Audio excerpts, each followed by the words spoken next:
رحم اللہ من قرأ الفاتحہ۔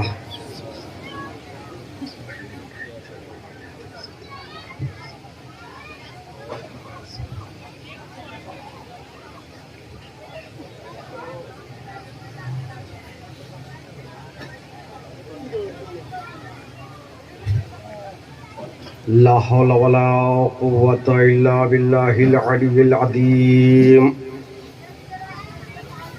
اعوذ باللہ من الشیطان الرجیم۔ بسم اللہ الرحمن الرحیم۔ الحمد للہ الذی دل علی ذاتہ بذاتہ وتنزہ عن مجانست مخلوقاتہ وجل عن ملائمت کیفیاتہ الذی ذکرہ شرف للذاکرین وشکرہ فوز للشاکرین وطاعتہ نجات للمطیعین الذي أظهر الوجود من العدم ورقم على لوح الإنسان من أسرار القدم وعلمه البيان ما لم يعلم ثم الصلاة والسلام والتحية والإكرام على السيد النبي الأمي العربي الهاشمي القرشي المكي المدني الأبتهي والتهامي السید البہی والسراج المضی الکوكب الدری صاحب الوقار والسکینہ المدفون بأرض المدینہ العبد المعید ورسول المسدد المصطفى الامجد والمحمود الاحمد حبیب الہ العالمین وخاتم النبیین وشفیع المذنبین ورحمت للعالمین بالقاسم محمد وآلہ الطیبین الطاہرین المعصومین المظلومین المنتخبین الصابرین الشاکرین ولعنت اللہ علی اعدائہم وغاصب حقوقہم ومنکر فضائلہم ومناقبہم ومصائبہم وعظمتہم وولایتہم اجمعین اما بعد فقد قال اللہ تعالی وتبارک فی کتابہ الکریم وهو أصدق القائلين قوله الحق بسم الله الرحمن الرحيم لا تجدوا قوما يؤمنون بالله واليوم الآخر يوادون من حاد الله ورسوله ولو كانوا آباءهم أو أبناءهم أو إخوانهم أو عشيرتهم أولئك كتب في قلوبهم الإيمان وأيدهم بروح منه وَيُدْخِلْهُمْ جَنَّاتٍ تَجْرِي مِنْ تَحْتِهَا الْأَنْهَارُ خَالِدِينَ فِيهَا رَضِيَ اللَّهُ عَنْهُمْ وَرَضُوا عَنْهُ أُولَئِكَ حِزْبُ اللَّهِ أَلَا إِنَّ حِزْبَ اللَّهِ هُمُ الْمُفْلِحُونَ صلوات اللہ محمد وعلیہ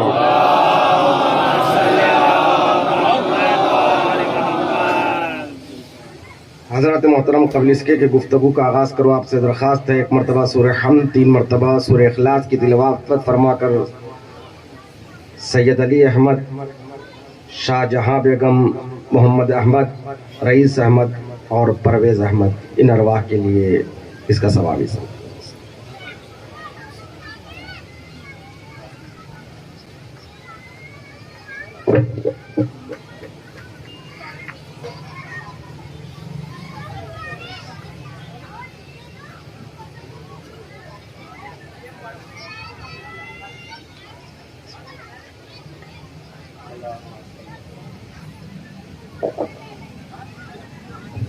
عظمت محمد والے محمد پر بلند ترین صلوات پڑھنا۔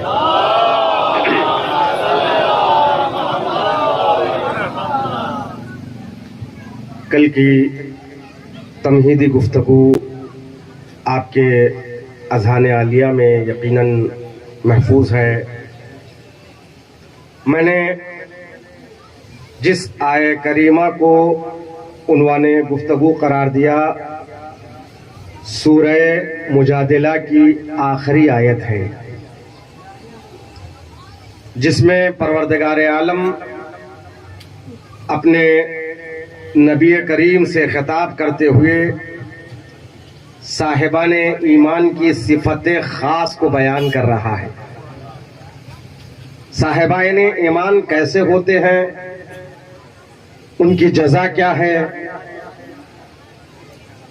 اعلان کر رہا ہے اے رسول، جو قوم خدا پر اور قیامت پر ایمان رکھتی ہے اس قوم کو آپ خدا اور اس کے رسول سے مودت کرتے ہوئے نہیں پاؤ گے۔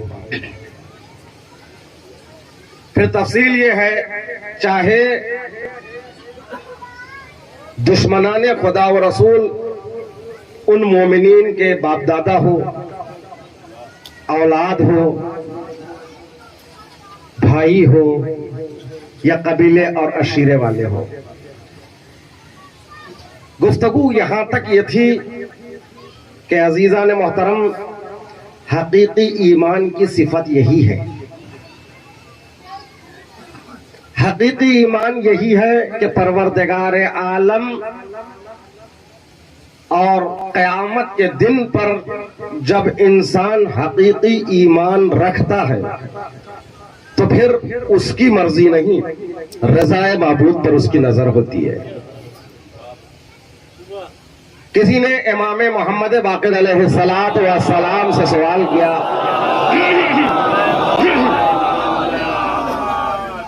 اے فرزند رسول، دین کیا ہے؟ تو امام نے اس کے سوال کو اسی کے جواب میں سوالیہ انداز میں جواب دیا، حل الدین الا حب و بغض، دین محبت اور بغض کے علاوہ، یعنی محبت اور نفرت کے علاوہ بھی کوئی چیز ہے؟ دو ہی چیزیں ہیں، یا محبت کرنا یا نفرت کرنا، مگر یہ محبت اور نفرت ہماری جانب سے نہ ہو۔ ہم اپنے رشتوں کو دیکھ کر، اپنے تعلقات کو دیکھ کر، اپنے مفادات کس سے وابستہ ہے کس سے نہیں ہے، ان تمام چیزوں کو دیکھ کر محبت یا نفرت نہ کرے۔ محبت اور نفرت کا معیار یہی ہے، جسے خدا چاہتا ہے، رسول چاہتے ہیں، اہل بیت چاہتے ہیں، اسی سے محبت کرو۔ جو خدا، رسول، اہل بیت کے دشمن ہیں وہ تمہارے دشمن اور ہمارے دشمن ہیں۔ اسی لیے تو اس آیہ کریمہ میں پروردگار عالم اعلان کر رہا ہے، صاحبان ایمان ایسے ہوتے ہیں دشمنان خدا سے وہ محبت اور مودت کر ہی نہیں سکتے، چاہے وہ باپ دادا ہی کیوں نہ ہو۔ یعنی رشتے بھی ایمان کو کمزور نہیں کر سکتے۔ جب ایمان اس منزل پر ہو جہاں پر صرف اور صرف رضائے معبود پر نظر ہے، اس قدر محکم ایمان ہے، یہ میں بعد میں دیکھوں گا، یہ میرا باپ ہے، یہ میرا بھائی ہے، یہ میرا بیٹا ہے، یہ میری زوجہ ہے، یہ میرے قبیلے والے ہیں۔ احترام شرط ہے، ماں باپ کا احترام ضروری ہے، صلہ رحم ضروری ہے، مگر اس وقت تک جب تک یہ محبت الہی کے راستے میں رکاوٹ نہ بنے۔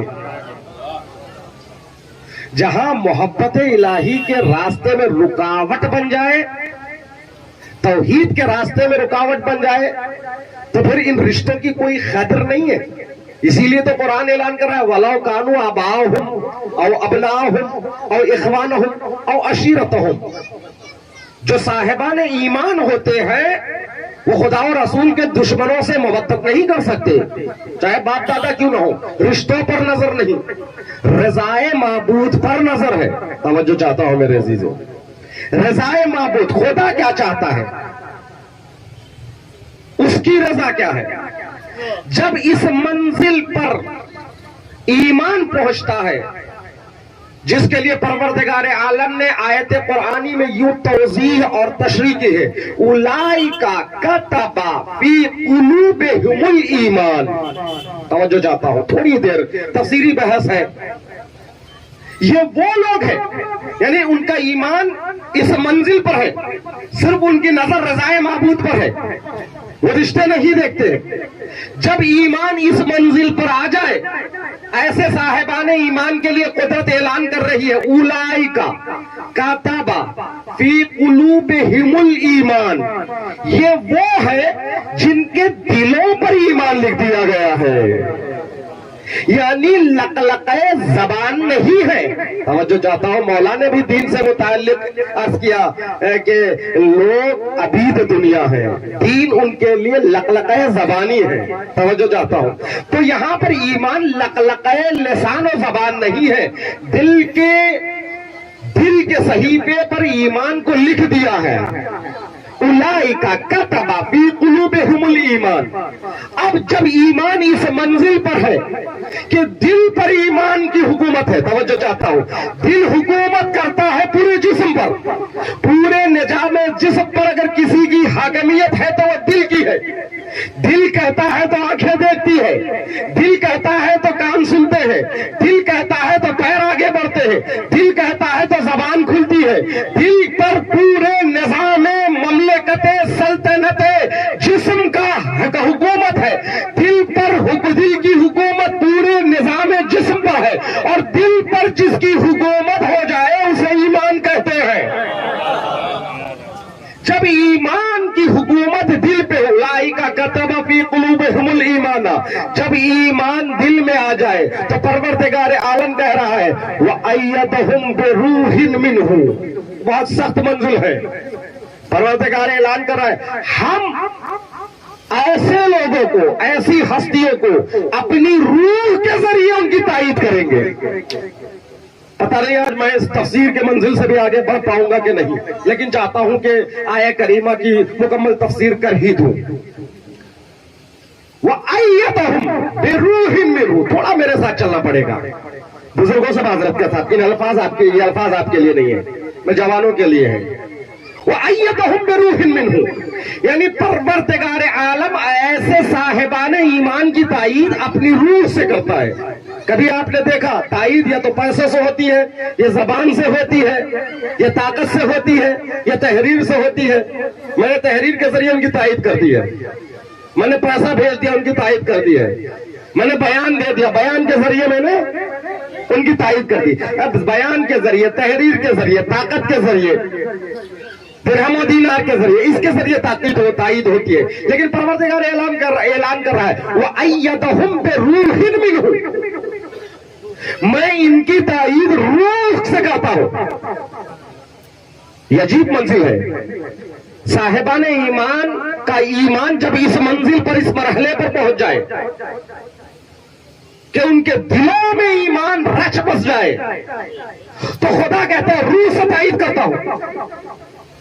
کیا وہ مردہ تھے اب تک جو پروردگار عالم روح دے گا؟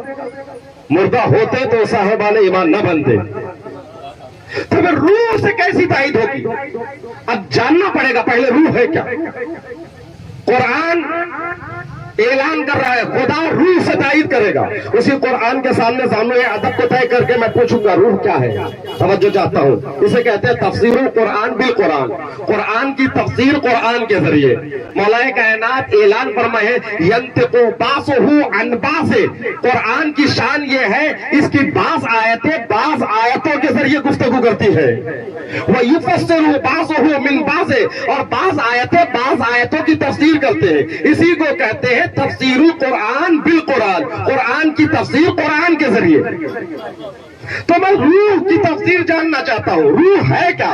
میں پھر اس سوال کو لے کر قرآن کے سامنے آیا، قرآن نے اعلان کیا یسألونک عن الروح قل الروح من امر ربی، اے رسول آپ سے یہ روح سے متعلق اعلان پوچھ رہے ہیں نا، یہ یہود نصارہ یہ حقیقت نور نہیں جان سکتے، اتنا ما وما اوتیتم من العلم الا قلیلا، ان کو بہت کم علم دیا گیا ہے، تو یہ روح حقیقت روح کو کہاں پہچانیں گے؟ اس زمانے میں کیا پہچانیں گے؟ آج تک دنیا ترقی کے بعد نہیں پہچان سکی ہے۔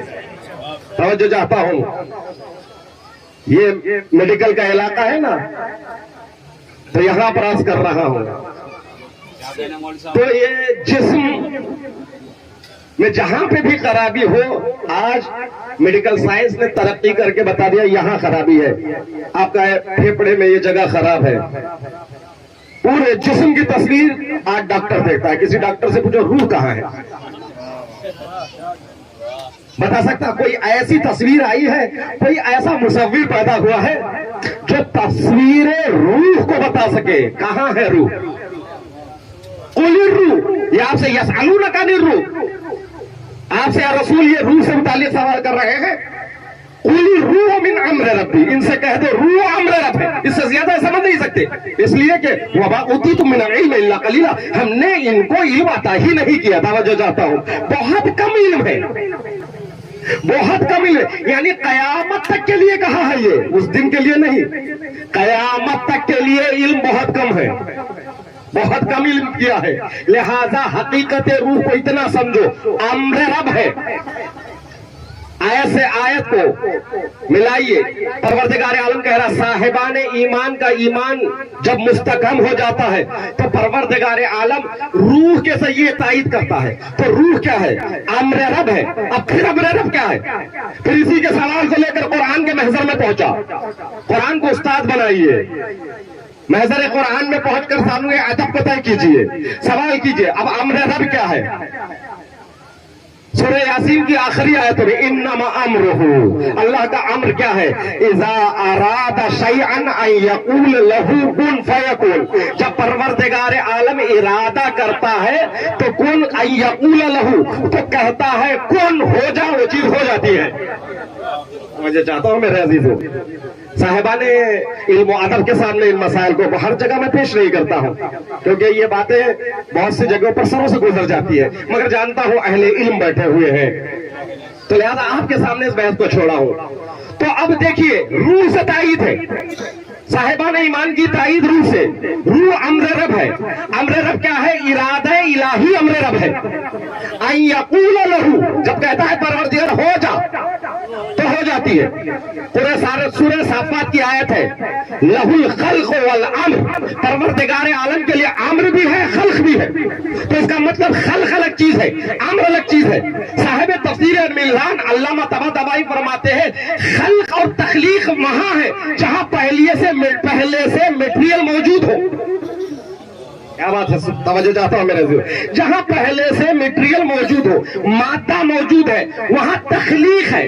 آدم کے جسم کی تخلیق ہوئی ہے. توجہ چاہتا ہوں، جسم میں آدم کی تخلیق ہوئی ہے. کیوں؟ اس لیے کہ میٹیریل موجود ہے، پانی ہے، مٹی ہے. پانی اور مٹی کے ذریعے پروردگار عالم نے تخلیق آدم کیا ہے. تو جہاں پر مٹیریل پہلے سے موجود ہو وہاں ہے تخلیق. امر آدم کے سناٹے سے کسی چیز کو وجود عطا کرنا ہے. مقام تخلیق اور ہے، مقام امر کا اور ہے. تو امر میں پہلے سے اسباب نہیں ہوتے ہیں. یعنی کون امر وہاں پر ہے جہاں آدم کا سناٹا ہے. آدم کے سناٹے سے آدم کے بطن کو چاک کر کے کسی شے کو وجود عطا کرنا، یہ ہے امر. اب سوال میرا یہ ہے پروردگار جب امر آدم کے سناٹے سے کسی شے کو وجود عطا کرنے کا نام ہے تو پھر یہ کیسا ان یقول لہ کن، جب اس سے کہتا ہے ہو جا تو ہو جاتی ہے، وہ کون ہے جس سے کہتا ہے؟ سوال ہے کہ نہیں؟ جب کچھ نہیں ہے بھائی، اسباب مادی پہلے سے موجود ہو اور قدرت کہہ رہی ہے ہو جا تو ہو جائے. تو جہاں اسباب مادی نہیں ہے، امر تو بطن آدم سے وجود عطا کرنا ہے. تو پروردگار عالم اعلان کر رہا ہے، وہ کس سے کہہ رہا ہے؟ توجہ چاہتا ہوں. اس کی الگ الگ بحثیں ہوئی ہیں مگر تفصیل میں مجھے جانا نہیں ہے. بس مفسرین آخر میں پوری بحثیں کرنے کے بعد خلاصہ یہ لکھ دیا، میں بحث میں نہیں جانا چاہتا ہوں. یہاں صفت خلاقیت، صفت عامریت کی طرف اشارہ ہو، تمام باتوں کو چھوڑ رہا ہوں. کہہ دے یہ صرف اور صرف ہمیں اور آپ کو سمجھانے کے لیے لفظ کاف اور نون کا سہارا لیا گیا ہے، ورنہ پروردگار عالم کو کسی چیز کو عالم وجود میں لانے کے لیے کن بھی کہنے کی ضرورت نہیں ہے.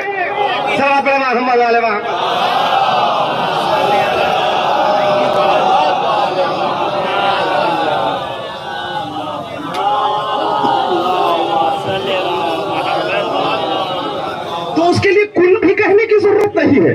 ہو جا یعنی ہو جا کہنے کی ضرورت نہیں ہے. عزیزان محترم، پروردگار عالم نے اپنے مظاہر کے ذریعے یہ بات واضح کر دیا کہ اس کو کہنے کی بھی ضرورت نہیں. ہو جا ارادہ کرتا ہے تو چیز وجود میں آ جاتی ہے.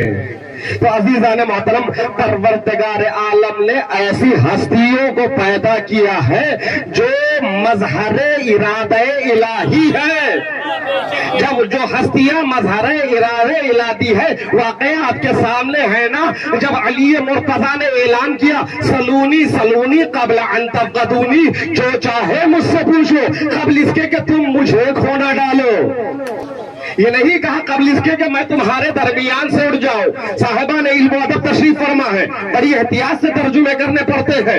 قبل اس کے کہ میں تمہارے درمیان سے اٹھ جاؤں، یہ اعتقاد کے لحاظ سے بھی ترجمہ غلط ہے، اور یہ اللہ تلفیظ کے لحاظ سے یعنی عبارت کے لحاظ سے بھی غلط ہے. اعتقاداً اس لیے غلط ہے کہ علی ہمارے درمیان سے اٹھے گا. سمجھ جاتا ہوں کہاں ہے؟ فقادہ کہتے ہیں کھونے کو. اردو میں بھی کہتے ہیں نا یہ شے مفقود ہو گئی، یہ چیز مفقود ہو گئی. فقادہ کہتے کھونا. مولا فرمائے قبل ان تفقدونی، ان تفقدونی قبل اس کے کہ تم مجھے کھو نہ ڈالو، میں تمہارے درمیان میں ہوں. یقین نہ تو خلوص دل سے یا علی کہہ کر دیکھو. صلوات پڑھے محمد والے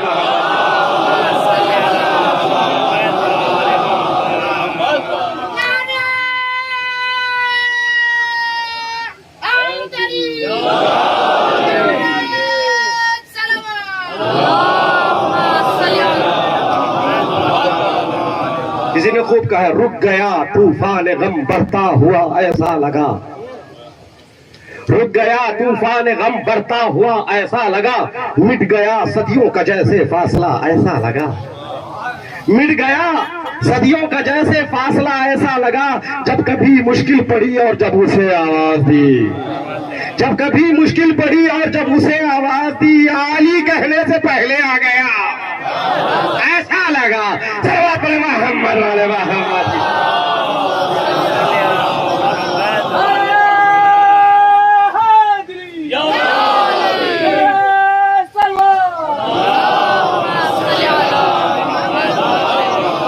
سلونی سلونی قبل ان تفقدونی، جو چاہے پوچھ لو قبل اس کے کہ تم مجھے کھو نہ ڈالو. تو پوچھنے والوں نے کیسے کیسے سوال کیے، تاریخ گواہ ہے. کسی نے اسی دعوے پر ایک زندہ کو مردہ بنا کر امام کے سامنے پیش کیا. پورا واقعہ آپ کے سامنے ہے، اس کو دہرانا مقصود نہیں ہے. کہا اے علی نماز پڑھائیے. توجہ چاہتا ہوں، نماز پڑھائیے. مولا نے بارہا پوچھا پڑھا دوں نماز؟ کہا پڑھا دیجئے. دوبارہ پوچھا پڑھا دوں نماز؟ تیسری مرتبہ مولا نے کہا اس بیت کی نماز پڑھا دوں. یہ ہے مظہر ارادہ الہی. یہ نہیں کہا کن، توجہ چاہتا ہوں، یہ نہیں کہا میت ہو جا. علی نے اس کے میت ہونے کا جو ارادہ کیا تو زندہ کو میت ہونا پڑا.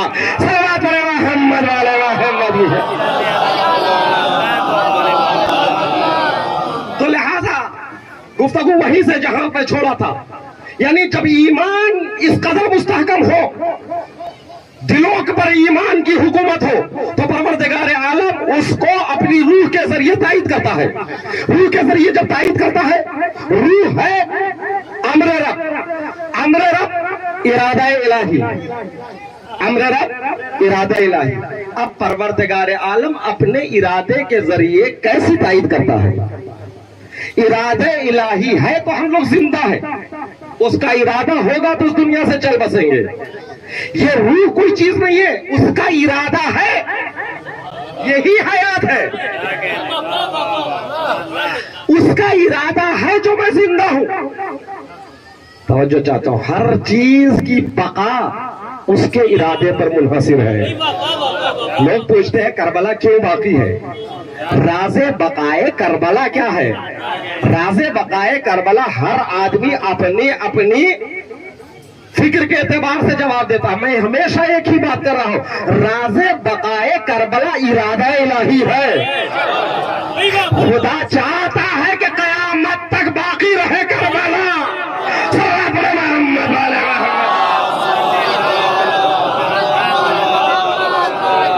جب وہ چاہتا ہے تو پھر کوئی مخلوق کسی مخلوق میں طاقت نہیں ہے ختم کر دے. توجہ چاہتا ہوں میرے عزیزو. امام علی نے بھی فرمایا عرفت ربی بکسر العزائم، میں نے اپنے خدا کو پہچانا ان لوگوں کے ارادوں کو ٹوٹتے ہوئے دیکھ کر. جن کے ارادے ٹوٹ جاتے ہیں وہ مخلوق ہوتے ہیں، جس کا ارادہ ٹوٹتا نہیں وہ خالق ہوتا ہے.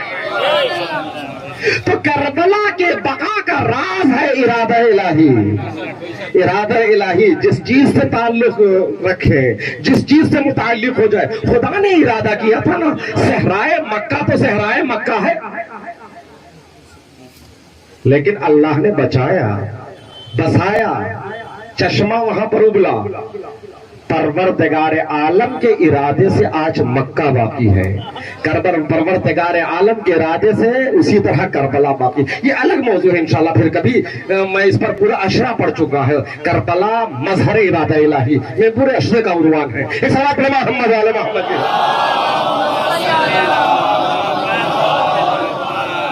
یہ بہت ایک عجیب و غریب عنوان تھا، اس پر میں نے کچھ مجلسیں پڑھی ہیں. کربلا مظہر ارادہ الہی وہی چیز تھی جس کو زینب نے کہا تھا وَمَا رَأَيْتُ إِلَّا جَمِيلًا، کیونکہ اللہ کا ارادہ دیکھا زینب نے، تب کہا میں نے کچھ نہیں دیکھا سوائے جمال الہی کے. تو عزیزان محترم یہاں میں عرض کر رہا ہوں، یعنی ارادہ الہی کسی چیز کا آغاز. حیات کیا ہے؟ ارادہ الہی ہے. پروردگار عالم کہتا ہے جب مومن کے ایمان کو مستحکم اس منزل پر دیکھتا ہوں تو میں اس کو روح عطا کرتا ہوں، حیات عطا کرتا ہوں، امر رب عطا کرتا ہوں. تو پھر اس کا مطلب اب تک جو حیات اس کے پاس تھی وہ کوئی اور حیات ہے، جو اب اللہ دے گا وہ کچھ اور حیات ہے. پروردگار ایمان کے استحکام کے بعد جو تو حیات دے گا وہ کون سی حیات ہے؟ پھر مجھے قرآن کی خدمت میں جانا پڑے گا. قرآن اعلان کر رہا ہے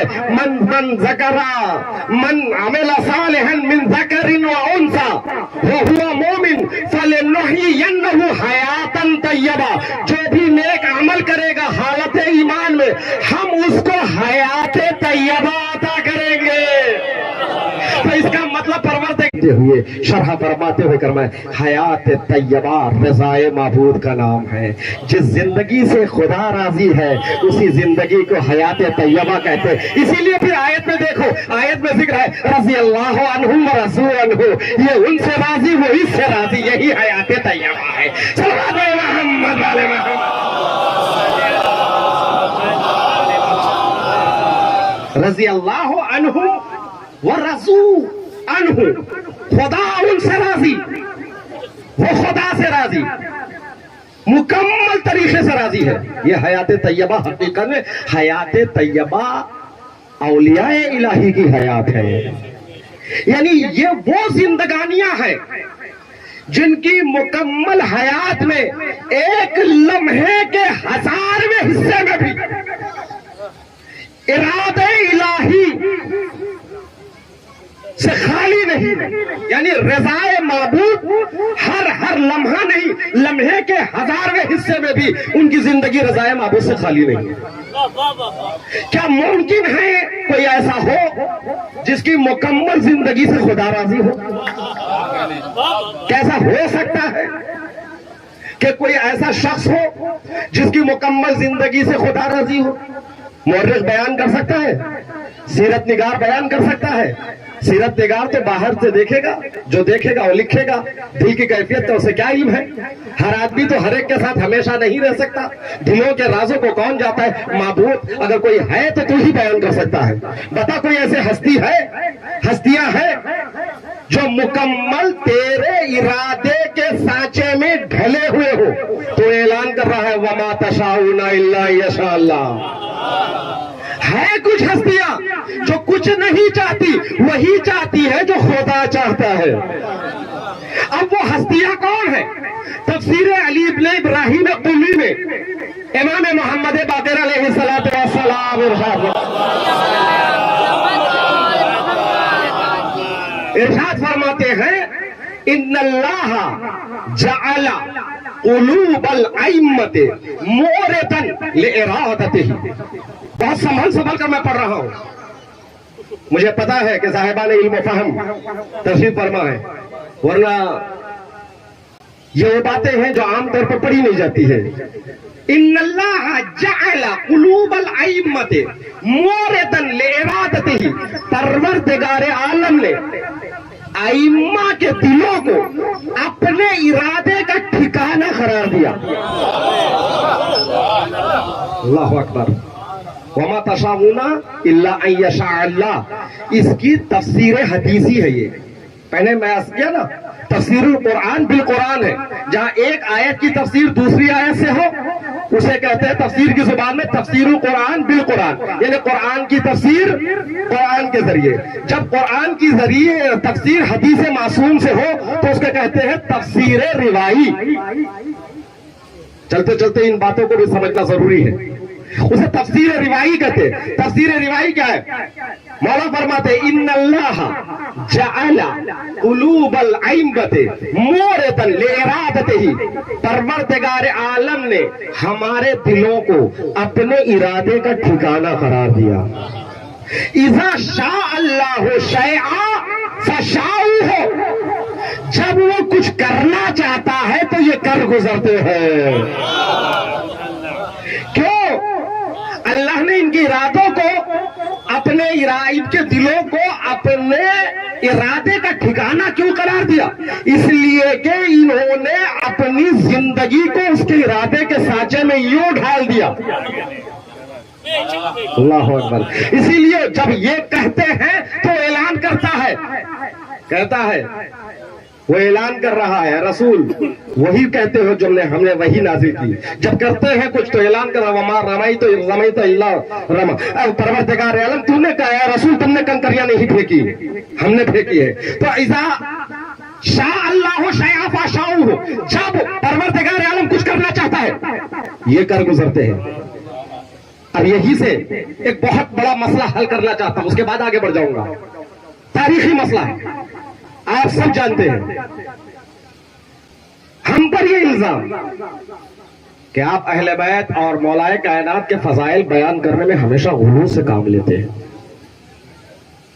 اہل بیت نے مقصروں پر بھی لعنت بھیجی ہے، غالیوں پر بھی لعنت بھیجی ہے، لیکن غلو کس کو کہتے ہیں پہلے یہ تو سمجھو.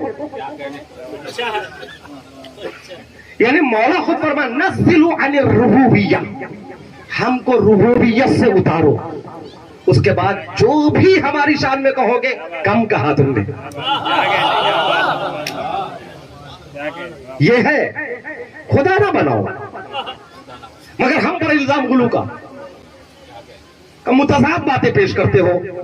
ایک مقام پر یہ کہتے ہو کہ علی جب نماز کی حالت میں محراب عبادت میں کھڑے ہو جاتے ہیں تو ان کو پتہ نہیں ہوتا ہے. ایک نہیں کئی واقعات ہیں. امام سجاد نماز پڑھ رہے ہیں، گھر جل گیا، شور شرابہ، مگر مولا سجاد کو اس کی اطلاع نہیں. کسی نے پوچھا اے فرزند رسول آپ کو پتہ نہیں؟ شعلے بھڑک رہے تھے کہ امام نے فرمایا میں جہنم کے شعلوں کو بجھا رہا تھا.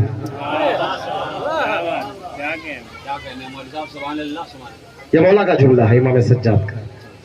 آپ نے نہیں دیکھا شعلے بھڑک رہے تھے، کہا میں جہنم کے شعلے بجھا رہا تھا. یعنی جب یہ نماز پڑھتے ہیں تو دل کی آنکھوں سے خدا کو دیکھتے ہیں.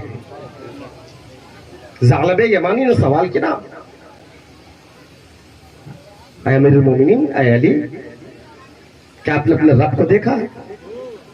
مولا نے کیا فرمایا؟ ویلک، اے ظالم تجھ پر ویل ہو، میں اس خدا کی عبادت نہیں کرتا جس کو نہ دیکھا ہوں، مگر یاد رکھ دل کی آنکھوں سے اسے دیکھتا ہوں. اور اللہ جمیل و یحب الجمال، وہ جمیل ہے. یہ جب خوبصورتی پر نگاہ جاتی ہے نا تو کسی چیز کا احساس نہیں ہوتا ہے. تو لہذا علی جب نماز پڑھتے ہیں تو کسی چیز کی خبر نہیں ہوتی. تو اسی لیے تو اس سے سمجھو جو جنگ احد میں جب مولا کے پیر میں تیر پیوست ہو گیا، لوگ نکالنا چاہ رہے تھے، علی تڑپ رہے تھے. مزاج شناس امامت رسالت ہے، مزاج شناس رسالت امامت ہے۔ رسول نے فرمایا نہیں ایسے نہیں نکال سکتے، بہت مشکل ہے، ایک کانٹا چپ جائے تو نکالنا مشکل ہو جاتا ہے، تیر پیوست ہے علی کے پیروں میں، اصحاب نبی نکالنا چاہ رہے ہیں، مولا تڑپ رہے ہیں، رسول نے فرمایا نماز کی حالت میں آنے دو، جب نماز کی حالت میں آئیں گے تو انہیں پتہ نہیں ہوگا۔ ارے کیا ایسے بھی ہو سکتا؟ ارے قرآن نے مثالیں دے دے کر ہمیں سمجھایا ہے، حسن مجازی دنیا کا حسن ہے۔ جب زلیخا پر الزام ہوا کہ تم اپنی غلام کو اتنی چاہنے لگی ہو، بدنامی کا تجھے خوف نہیں ہے؟ تو نے حسن یوسف کو تم نے دیکھا نہیں؟ ہاں دیکھنا چاہتے ہیں، کہا زنا نے مصر کو جمع کیا، ارے یوسف کو زندان سے آزاد کیا، شرط یہ رکھی ہاتھوں میں پھل ہوں گے اور چاقو ہوں گے، جب میں کہوں گا اس وقت وہ آئیں گے، پھلوں پر جب چاقو چلنے لگے، جب یوسف زندان سے باہر آئے، حسن یوسف پر زنا نے مصر کی نگاہیں تھی، پھل کٹ گئے، انگلیاں کٹتی رہی، خون رستا رہا، مگر انہیں پتا نہیں، اس لیے تکلیف تو ہو رہی ہے مگر توجہات کہیں اور ہے، تو احساس تکلیف نہیں ہے۔ تکلیف ہے مگر انگلیاں جب کٹ رہی ہے تو احساس تکلیف نہیں ہے۔ تو عزیزان محترم، جب زنان مصر کی انگلیاں کٹ رہی ہے، احساس تکلیف نہیں ہے، تو مجھے اتنا کہہ دیجئے علی نماز کی حالت میں جمال خدا کو دیکھ رہا ہو، جمال خدا کو پروردگار عالم کے جمال کو مشاہدہ کر رہا ہو تو کیسے پتا چلے گا؟ اسی لیے رسول نے فرمایا حالت نماز میں ہے تو اب تیر نکال۔ یہ ایک مسئلہ ہے۔ اب دوسرا مسئلہ، لوگ کہتے ہیں اچھا یہ تو آپ کی بات قبول ہے، آپ نے ہمیں سمجھا دیا، مگر یہ بات کیسی ہے کہ ایک فقیر آواز دے رہا ہے تو علی سن رہے ہیں؟ یہ دو باتیں کیسی جمع ہو سکتی ہے؟ یا تو یہ مانے یا وہ مانے، یا وہ غلط یا یہ غلط۔ توجہ چاہتا ہوں میرے عزیزوں، بہت جلدی سے فیصلے نہ کرنا کبھی۔ آج کل یہی ہو رہا ہے نا، واٹس ایپ یونیورسٹی کے سب مجتہد بنے بیٹھے ہیں،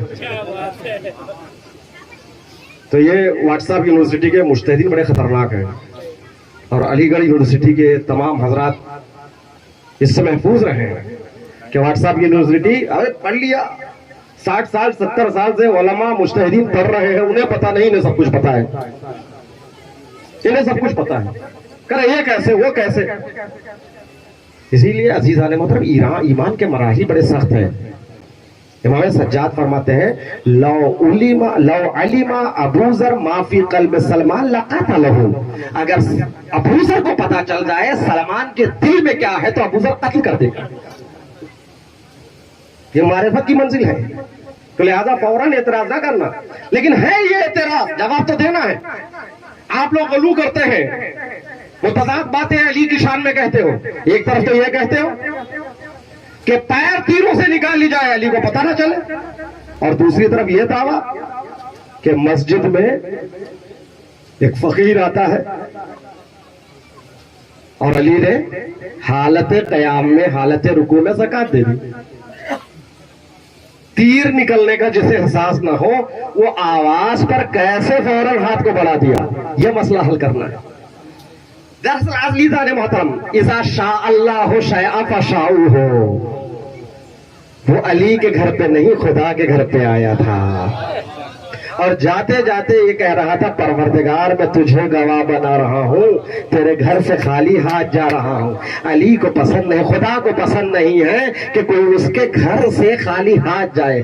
اس فقیر کو پروردگار عالم عطا کرنا چاہ رہا ہے، جب عطا کرنا چاہے تو کس کے ذریعے سے عطا کرے گا؟ پھر امام باقر کی حدیث کو سامنے لاؤ، اذا شاء اللہ شیئا فشاؤہ، علی نے فقیر کی آواز نہیں سنی، آواز تو خدا نے سنی، مگر جب وہ کچھ کرنے کا ارادہ کرتا ہے تو ارادہ ان کے دل میں ڈال دیتا ہے۔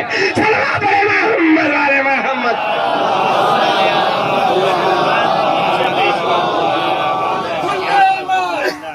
ایک زبان لگائے نعرہ، نعرہ حیدری، نعرہ حیدری، اذا شاء اللہ شیئا اللهم صل علی محمد اذا شاء اللہ شیئا فشاؤہ، جب وہ کچھ کرنا چاہتا ہے ان کے دل میں ارادہ ڈال دیتا ہے۔ حالت رکوع میں علی نے زکوٰۃ دی۔ یہ زکوٰۃ فقہی نہیں ہے، یہ بہت سے لوگ سمجھتے ہیں زکوٰۃ سے مراد کیا ہے صدقہ دینا، وہ زکوٰۃ نہیں جو فقہ میں 9 چیزوں پر واجب ہے۔ اور دیا بھی تو کیا دیا، اللہ اکبر، کہنا لباس نانے جمی دیکھ دیکھ کر مفلس نہیں سمجھنا جناب امیر کو۔ جتنی گراں بہا تھی سلیمان کی مملکت اتنی زکوٰۃ دی ہے علی نے فقیر کو۔ صلوات پڑھے محمد والے محمد۔ لہذا عزیزان محترم، بس میں نے اپنی بات کو سمیٹتے ہوئے بس اتنا عرض کروں، علی کی زندگی ہمارے لیے نمونہ عمل ہے۔ پروردگار عالم نے ان کو منتخب کیا، چنا۔ کیوں؟ ان کی زندگانیاں رضائے معبود کے سانچے میں ڈھلی ہوئی زندگانیاں ہیں۔ رضائے معبود بہت اہم ہے۔ عمل بغیر رضائے معبود کے عمل خیر نہیں۔ رضا ضروری ہے، اخلاص عمل ضروری ہے۔ وہ راضی ہے کہ نہیں، وہ راضی ہے۔ صرف نماز پڑھنے کا نام نہیں ہے، رضا یعنی قربت، قربت اللہ، یہی رضا۔ قربت کہیے، رضا کہیے، خوشنودی کہیے۔ نماز پڑھ رہے ہو، کیا نماز وسیلہ بن سکتا ہے اس کے رضا کے لیے، لیکن ضروری نہیں وسیلہ بنے۔ نمازیں ایسی بھی ہے، جب آپ نماز ظہر پڑھتے ہیں نا، نماز ظہر کے تعقیبات میں دعا جو ہے اللہم اعوذ بک، پروردگار میں تجھ سے پناہ چاہتا ہوں، من صلاۃ لا ترفع، اس نماز سے بھی پناہ چاہتا ہوں جو تیری بارگاہ تک نہیں پہنچتی ہے۔ یعنی شیطان سے پناہ مانگی جاتی ہے۔ نماز ظہر کے بعد جو تعقیبات میں دعا ہے نا، اعوذ بک من صلاۃ لا ترفع، اس نماز سے، ومن دعاء لا یسمع، اس دعا سے جو سنی نہیں جاتی ہے۔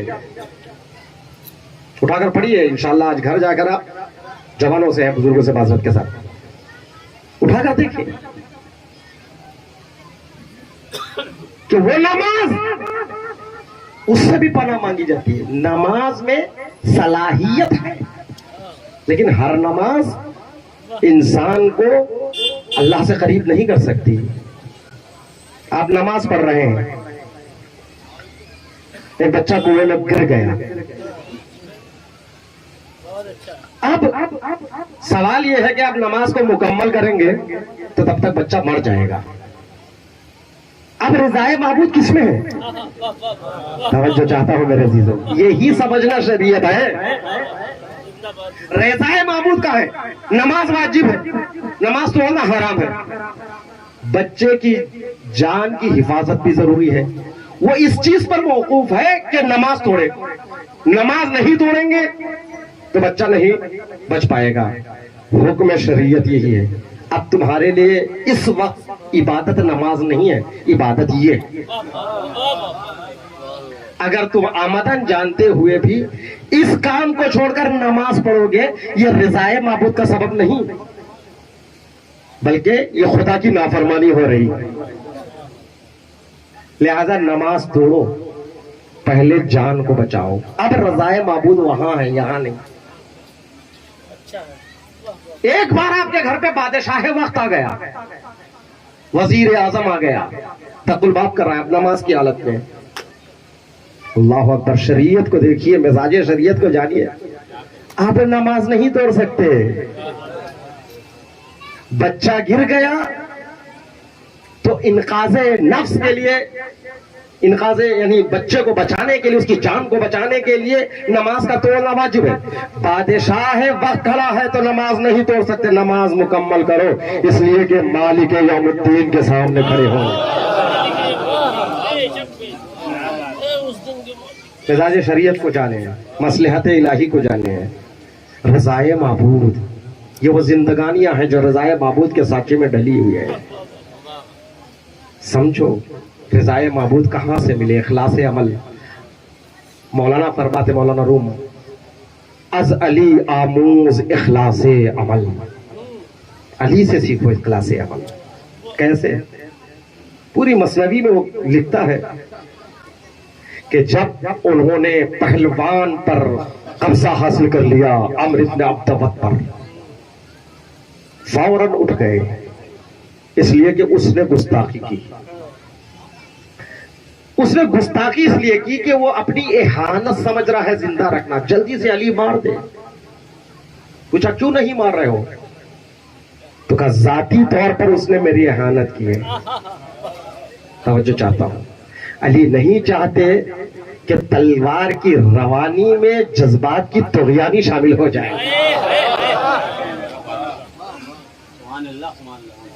لہذا علی رک جاتے ہیں۔ پھر اس کے بعد جو تلوار چلائی، یہ تلوار رضائے معبود میں ڈوبی ہوئی تلوار، اخلاص عمل اسے کہتے ہیں۔ تبھی تو رسول نے قصیدہ فرض کیا، یہ فرمایا کہ ضربت یوم الخندق افضل من عبادت الثقلین۔ خندق کے دن علی کی ضربت عمرو بن عبدوت پر ثقلین کی عبادت پر بھاری ہے۔ ثقلین کی عبادت پر ضربت علی کی گرانی صرف اور صرف اخلاص عمل اور رضائے معبود کی بنا پر ہے۔ یاد رکھو، اگر اس مجلس سے اگر میسج اگر کوئی جا رہا ہے تو یہ ہمیشہ ہماری نظر رضائے معبود پر رہے۔ کون کیا کہہ رہا ہے اس سے مطلب نہیں، کیا سمجھے گا۔ امام خمینی رحمت اللہ علیہ فرماتے ہیں ہماری ذمہ داری ہے وظیفے پر عمل کرنا، نتیجے عمل کو خدا کے سپرد کر دو۔ ہم ہمیشہ نتیجے کو سوچتے ہیں، اگر ایسا کریں گے تو کیا ہوگا۔ وہ ہونا نہ ہونا اس کے ہاتھ میں ہے۔ آپ یہ سوچیں خدا کی طرف سے آپ پر کیا واجب ہے، اپنے واجب کو ادا کرو۔ اگر کسی کے خلاف کھڑے ہونا ہے، یہ آپ کا فریضہ، تو کھڑے ہو جاؤ۔ کسی کی حمایت کرنا یہ فریضہ ہے تو حمایت کے لیے کھڑے ہو جاؤ۔ پھر یہ نہ دیکھو، اسی لیے تو کہا وَلَوْ كَانُوا آبَاءَهُمْ أَوْ أَبْنَاءَهُمْ إِخْوَانَهُمْ، اپنا باپ دیکھو، نہ بھائی دیکھو، نہ اولاد دیکھو، رشتہ داریاں دیکھو، حق کی راہ میں ساتھ دینا سیکھو۔ ہم کبھی کبھی دب جاتے ہیں دنیا کی مخالفتوں کی بنیاد پر۔ پوری دنیا مل کر فلاں کے افکار کی مخالفت کر رہا ہے، اور مخالفت کرنے والے ممبروں سے مخالفت کر رہے ہیں۔ تو یہ مت سمجھو کہ کثرت کی بنیاد پر وہ باطل ہے، یہ کثرت کی بنیاد پر یہ حق پر ہو جائے۔ ہمیشہ حق والے کم رہے ہیں۔ بعض لوگوں کی باتیں اس زمانے میں نہیں سمجھی جاتی، بعد میں سمجھی جاتی ہے۔ آنے والے آپ کے اسی سرزمین پر ایسی ہستیاں گزری ہے، زندگی میں موردے تان رہے ہیں، لیکن مرنے کے بعد آپ ان کے افکار سے کتنے لوگ فائدہ اٹھا رہے ہیں۔ اور آج بھی ایسی ہستیاں ہیں جو مورد تان واقع ہو رہی ہے، ان کی باتیں سمجھ میں نہیں آ رہی ہے، ان کی تاریخی اختلافات کو الگ نظر سے دیکھا جائے گا۔ آج نہیں سمجھ میں آئے گی یہ شخصیتیں، مخالفت کرنے والے اسی زمانے میں ختم ہو جائیں گے، اس کے افراد آئندہ زمانے میں باقی رہ جائیں گے۔ بے شک بے شک بے شک بے شک۔ تو لہٰذا ڈرنے کی ضرورت نہیں، حق کا ساتھ دینا ہے، رضائے معبود پر نظر رکھے، اخلاص عمل یہی ہے خدا۔ اسی لیے ہر لاشے پر حسین نے یہی کہا رضن بقضاء یہی و تسلیما لامر۔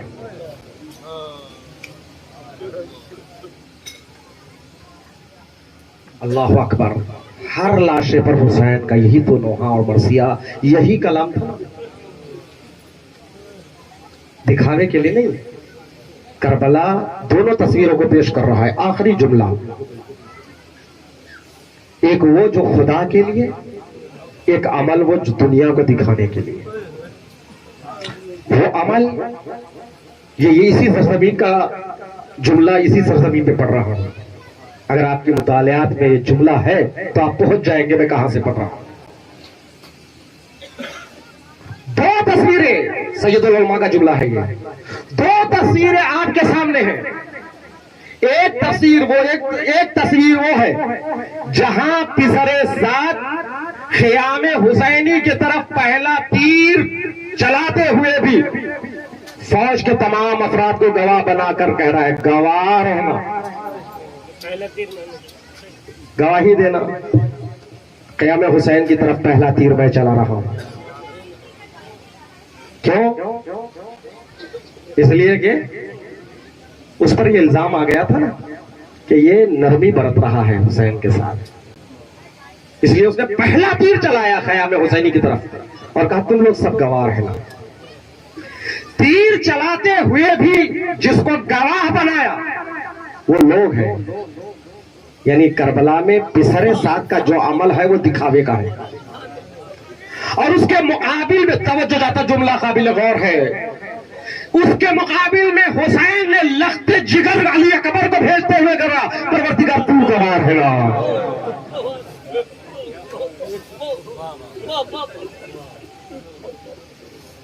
اس سے سمجھو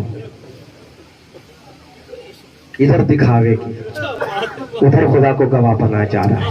میں نے کل بھی عرض کیا مجلس پڑھو، نوحہ پڑھو، مرثیہ پڑھو، فرش عزا بچھاؤ، تبرک تقسیم کرو، صرف اور صرف خدا کے لیے، صرف خدا کے لیے،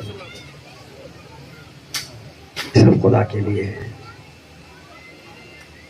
صحیح ترمذی میں ایک روایت ہے، اہل سنت کی ہے لیکن اخلاقی روایت ہے اس لیے پڑھ رہا ہوں. اس میں کہا ہے قیامت کے دن ایک مالدار شخص محشر میں لایا جائے گا جس نے بڑی سخاوت کی تھی، بہت پیسہ لٹایا، غریبوں کو دیا. آواز قدرت آئے گی اللہ تجھے اپنے دولت عطا کی ہے. اس نے کہا پروردگار ہاں تو نے صلہ رحم بھی کیا، تو نے لوگوں میں تقسیم بھی کیا، مگر تو نے میرے لیے نہیں کیا، لوگوں میں سخی بننے کے لیے کیا، لہذا تیرا یہ عمل قابل قبول نہیں ہے. تو عزیزان محترم نہ خدا ہی ملا نہ وصال سلام، کوئی فائدہ نہیں. اس لیے مولا کائنات فرماتے ہیں وہ زیادہ زیادہ کہاں جو اس کی بارگاہ میں رد ہو جائے، وہ کم کم کہاں رہا جسے اللہ قبول کر لے. تو لہذا یہ نہ سوچو کہ اس کے پاس پیسہ ہے تو وہ فرش عزا بچھا رہا ہے، اس کے پاس پیسہ ہے تو بڑے بڑے ذاکر کو بہت بہت دور سے بلا رہا ہے، اس کے پاس پیسہ ہے تو بہترین تبرک کو انتظام کر رہا ہے. خلوص شرط ہے. دنیا کتنا لٹاتی ہے مگر اہل بیت نے 5 روٹیاں تقسیم کی تو پورا سورہ طہر نازل ہوا. اخلاص عمل، رضائے معبود. اگر یہ درس سیکھنا ہے تو پھر کربلا درسگاہ اخلاص عمل کا نام ہے. اگر اخلاص پیکر اخلاص کوئی ہے تو اسے عباس کہتے ہیں. مجھے حکم دیا گیا کہ آج مولا عباس کے مصائب، کافی وقت ہو چکا لہذا زیادہ دیر نہیں 5 منٹ. مولا عباس جس کے لیے امام جعفر الصادق علیہ السلام بے نفس نفیس جب زیارت کو کربلا جاتے ہیں، یہ واحد امام ہیں جنہوں نے اختیاراً ہجرت کی ہے. اس لیے جتنے ائمہ نے ہجرت کی ہے ضرورتاً یعنی مجبوری کی صورت میں. رسول کو مکہ چھوڑنا پڑے گا، علی کو مدینہ چھوڑ کر بصرہ کے حالات ایسے ہو گئے تھے کوفہ آنا پڑا. پھر اس کے بعد جتنے ائمہ حاکمان وقت نے انہیں طلب کیا. لیکن 2 سال امام جعفر الصادق علیہ السلام نے مدینے سے کوفے کا سفر کیا اختیاراً، صرف شیعوں کو علم دینے کے لیے. 2 سال قیام کیا مسجد کوفہ میں. 2 سال تک امام جعفر الصادق علیہ السلام درس دیتے رہے. یہی وہ 2 سال ہیں جس کے لیے نعمان نے کہا لولا السنتان لہلک النعمان. امام ابو حنیفہ نے کہا یہ 2 سال میری زندگی میں نہ ہوتے تو میں ہلاک ہو جاتا. یہی وہ 2 سال ہے کوفے کے. تو عزیزان محترم جو کوفے میں رہتے تھے تو امام ہر پنجشنبہ وہاں سے نجف کربلا جاتے تھے. پروردگار عالم آپ کو ہم کو جلد سے جلد معرفت کے ساتھ زیارات مقامات مقدسہ سے مشرف فرمائیں. تو آپ جائیں گے اور یقیناً بہت سے حضرات یہاں ہوں گے جنہوں نے زیارت کی ہے. فرات نہر القما کے پیچھے باغ امام جعفر الصادق ہے. امام نے اس جگہ کو خریدا. وہاں پر آتے تھے, مرکب سے اترتے تھے, فرات سے غسل کرتے تھے, وہاں سے برہنہ پا اپنے چچا عباس کی زیارت کو جاتے تھے. جو مولا عباس کی زیارت ہے نا, یہ امام جعفر الصادق علیہ السلام نے کسی کو تعلیم نہیں دی ہے, بلکہ بنفس نفیس جب پہنچے تو آپ نے زیارت پڑھی. زیارت کی 2 قسمیں ہیں. ایک وہ زیارت جو دوسروں کو تعلیم دے, جب تم جانا تو اس طرح پڑھنا. ایک وہ زیارت جب خود پہنچے تو پڑھے. یہ دونوں میں بڑا فرق ہے. وقت نہیں ہے میں اس کو بیان کرتا, بہت فرق ہے ان دونوں میں. یعنی ایک وہ بات مولا جو آپ کے منہ سے کہلوانا چاہتے ہیں, ایک وہ بات جو خود کہہ رہے ہیں, اس کی اہمیت بہت زیادہ ہے.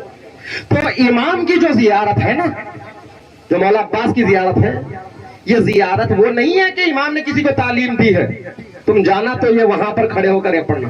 لیکن امام نے خود یہ زیارت پڑھی ہے. اس میں امام فرماتے ہیں السلام علیکہ ایھا العبد الصالح المطیع للہ وللرسول وللحسن ولامیر المومنین والحسن والحسین اشہد لک میں گواہی دیتا ہوں. مولا فرماتے ہیں میں گواہی اشہد لک تسلیم والاخلاص والوفاء والنصیحہ. یہ 4 صفتیں, چاروں پر ایک مجلس تو ہو سکتی ہے. جو مولا نے فرمایا میں گواہی دیتا ہوں آپ کی تسلیم, مقام تسلیم عباس, والتصدیق والوفاء والنصیحہ. مقام تسلیم ایسا ہے کہ اللہ اکبر, حسین نے جہاں روکا عباس وہاں رک گئے.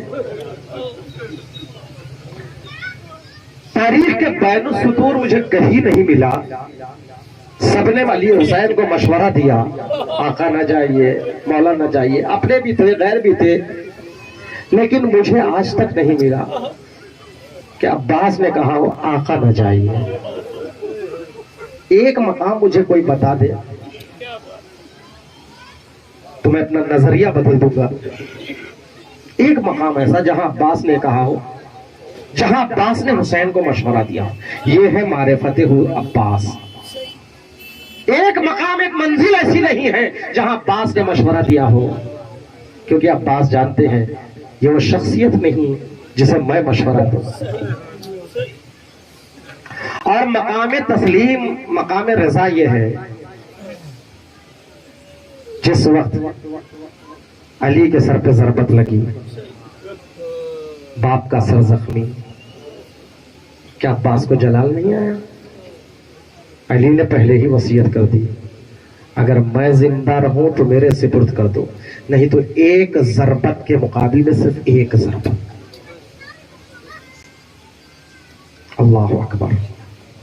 پھر 10 سال, یہ 40 ہجری کا واقعہ, 50 ہجری امام حسن کے جنازے پر تیروں کی بارش ہوئی. جس کا عباس جیسا بھائی ہو, دنیا کا دستور ہے نا, جب آپ اپنے چاہنے والے عزیز کو قبرستان میں دفن کرتے ہیں تو نزدیکی عزیز واپس گھر پہ جاتے ہیں, اس لیے کہ گھر کی عورتیں بیٹھ کر انتظار کرتی ہیں یہ خبر سننے کے لیے کہ ہم دفنا چکے. یہ اہل بیت کی وہ میت ہے جسے 2 مرتبہ کفن دیا گیا. جب حسن کی وصیت کے مطابق بقی میں دفن کر دیا گیا تو سب نے واپس جا کر زینب کو حسن کا پرسہ دیا، مگر عباس نہیں گئے۔ ڈر یہی تھا اگر زینب پوچھ لے بھیا کیا سن رہی ہو، تمہارے ہوتے ہوئے بھائی کے جنازے پر تیروں کی بارش ہوئی۔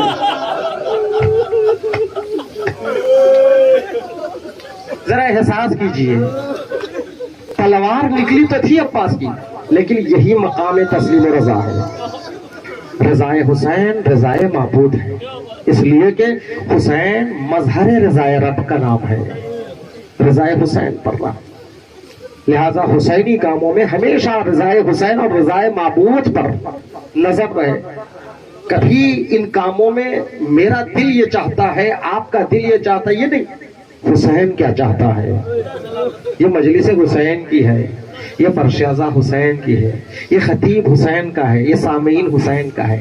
نہ آپ کی مجلس ہے، نہ میری مجلس ہے، نہ آپ کا مرثیہ ہے، نہ میرا مرثیہ ہے، نہ آپ کی انجمن ہے، نہ میری انجمن ہے، سب آپ کے ہمارے ہو گئے تو پھر حسین کا کیا ہے؟ یہ سب حسین کے ہیں۔ رضائے معبود پر نظر ہے حسین کی، حسین پر نظر ہے عباس کی۔ یہی تو عزادارو، جب قافلہ نکل رہا تھا مدینے سے، جب مروان نے گستاخی کی، حسین کی آواز بلند، اشارے کر رہا ہوں اسے، حسین کی آواز بلند ہوئی، عباس آ گئے، تلوار کو نیام سے نکال لیا۔ حسین نے کہا بھیا رک جاؤ، اللہ اکبر۔ راستے میں ہر کے لشکر نے گستاخی کی، لجام فرض حسین پر ہر نے ہاتھ رکھا، عباس کو غصہ آیا۔ حسین نے کہا بھیا رک جاؤ۔ اس مقام و منزلت اطاعت کو دیکھا تبھی تو امام صادق نے زیارت کی تو یہ کہا السلام علیکہ ایھا العبد الصالح المطیع للہ ولرسولہ ولامیر المؤمنین والحسن والحسین۔ یہ مقام اطاعت مولا ہے۔ ہاذا دارو، ایک منزل ہے جہاں حسین نے نہیں روکا۔ جب خیمے فرات کے کنارے سے ہٹانے کی بات آئی تب حسین اگر وہاں پر پھر روک دیتے تو زینب رک جاتے عباس، مگر اللہ اکبر، معرفت زینب کیا ہے، زینب کا عباس کتنا احترام کرتے ہیں، یہ بتانا شاید مقصود تھا۔ ایک مرتبہ جیسے ہی دشمن نے اعلان کیا خیمے فرات کے کنارے سے ہٹا لیے جائے تو عباس کو غیظ آ گیا۔ ایک مرتبہ تلوار سے خط کھینچ کر کہا ہمت ہے کسی میں جو خط نیزہ کو عبور کر کے ادھر آ جائے۔ عباس کو جلال آ گیا، مگر حسین نے سر کو جھکا کر زینب کے قریب کے پاس جا کر کہا بہن زینب، عباس کو جلال آ گیا، عباس کو روک لو۔ عباس نے فضہ کو بھیجا، کہا فضہ جاؤ عباس سے کہہ دو بہن بلا رہی ہے، اور ساتھ میں یہ بھی کہہ دینا آنے میں تھوڑی بھی ذری بھی تاخیر ہو تو میں خود چلی آ جاؤں۔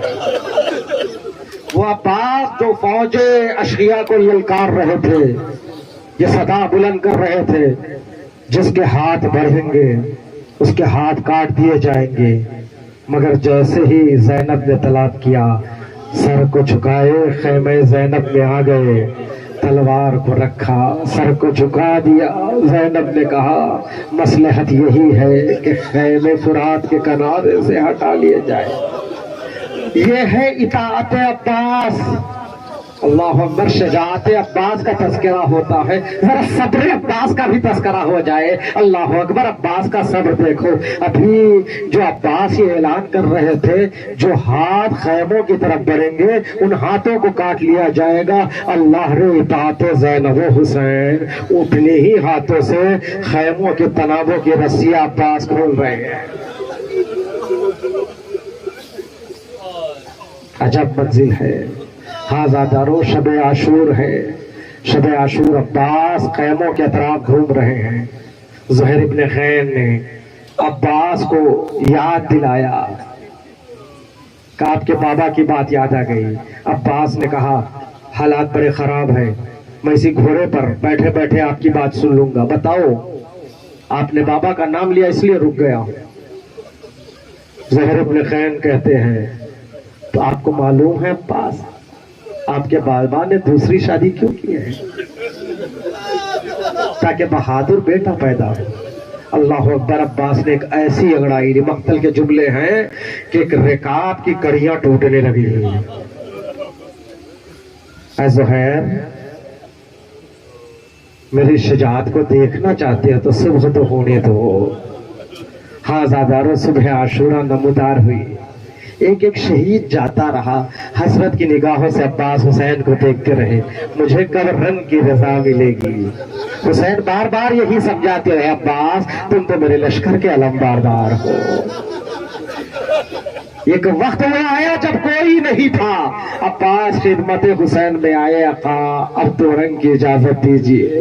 ایک مرتبہ حسین نے کہا تم تو لشکر کے علم بردار ہو۔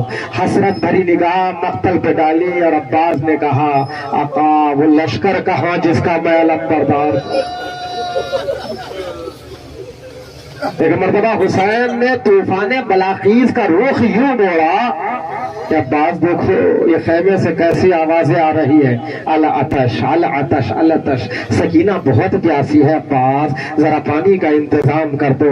ہاں زادارو، طوفان بلاخیز کا رخ عباس کو سقائی کا منصب دے کر حسین نے موڑا ہے۔ اللہ اکبر، علم دیا، مشق سکینہ حوالے کیا۔ مختصر کر رہا ہوں، اب جو اللہ اکبر اجازت لینے کے لیے زینب کے پاس آئے تو زینب نے اتنا کہا بھیا جا رہے ہو، بہت پرانی بات یاد آ گئی۔ عباس کے قدم رک گئے۔ عباس نے پوچھا شہزادی بتا تو دو، نہیں دیر ہو جائے گی، خدا حافظ۔ عباس کے قدم رکے، کہا آخری خواہش ہے۔ تو کون سی بات تھی میرے بابا علی کی؟ زینب نے کہا بھیا بڑی پرانی بات ہے، کاموں میں مصروف تھی، بازوؤں سے ردا ہٹی، بابا کے آنکھوں میں آنسو آ گئے، بابا نے بازوؤں کا بوسہ لیا۔ میں نے بابا سے پوچھا بابا رونے کی وجہ کیا ہے؟ بابا نے کہا بیٹی ایک دن آئے گا ان بازوؤں میں رسی باندھ دی جائے گی۔ بابا کا کہا ہوا سچ ہے، مگر عباس اتنا یقین تھا جب تک زندہ رہو گے اس وقت تک یہ نوبت نہیں آئے گی۔ اب جا رہے ہو، خدا حافظ، اب یقین ہو گیا ان بازوؤں میں رسی باندھ دی جائے گی۔ ہاں زادارو، عباس گئے، ایک مرتبہ فرات کے کنارے گئے، ادھر سکینہ چھوٹے چھوٹے بچوں کو بٹھا کر کہہ رہی ہے اب العطش کی صداؤں کو بلند نہ کرو، تھوڑا اور صبر کر لو، میرا چچا گیا ہے، نہر سے پانی لے کر آئے گا۔ عباس نے مشق کو بھرا اور علم کو مشق کو لے کر جب دوبارہ لوٹنے لگے، نوفل نے ایک ایسا تیر چلایا، عباس کا داہنا بازو قلم ہو گیا۔ عباس نے مشق و علم کو بائیں بازو میں لیا، بائیں ہاتھ میں لیا۔ اب اللہ اکبر، جب مشق و علم کو لے کر خیمے کی طرف آ رہے تھے تو ایک اور سنسناتا ہوا تیر چلا۔ عباس کے جب دونوں بازو قلم ہو گئے کہ مشق و علم کو دانتوں سے تھام کر اپنے رکابوں میں کھڑے ہو گئے، خیمہ حسینی کی طرف دیکھ رہے ہیں۔ مقتل کہتا ہے عباس کے لبوں پر جملہ تھا اللہم صلی علی خیام الحسین، پروردگار حسین کے بچے بہت پیاسے ہیں، مجھے خیمہ گاہ تک پہنچا دے۔ مگر وفاداروں، ایک سنسناتا ہوا تیر چلا۔ اب جو تیر چلا مشق سکینہ بہ گیا، مشق سکینہ چھٹ گیا، پانی بہ گیا۔ اب عباس اپنے گھوڑے کا رخ پیچھے کی طرف موڑے، مقتل کا جملہ ہے اب عباس حملہ ور ہوئے۔ اب حملہ ور ہوں گے تو کیسے جنگ کریں گے؟ ارے جنگ کرنے کے لیے ہاتھوں کی ضرورت ہے، مگر عباس نے گھوڑوں کو لے گئے۔ جب فوج کی طرف پڑے تو ایک شخی سامنے سے آتا ہے، عباس کے سر پہ ایسی گرز لگے، عباس پشتے فرس پر سنبھل نہ سکے، عباس زمین پر آئے۔ آخری جملہ زادارو مجلس کا تمام کر رہا ہوں، میں نے کہا عباس زمین پر آئے، آپ نے سن لیا، محسوس نہیں کیا عباس کیسے زمین پر آئے۔ ارے کربلا میں جو بھی شہید ارے گھوڑے سے زمین پر آتا تھا اس کے دونوں پاس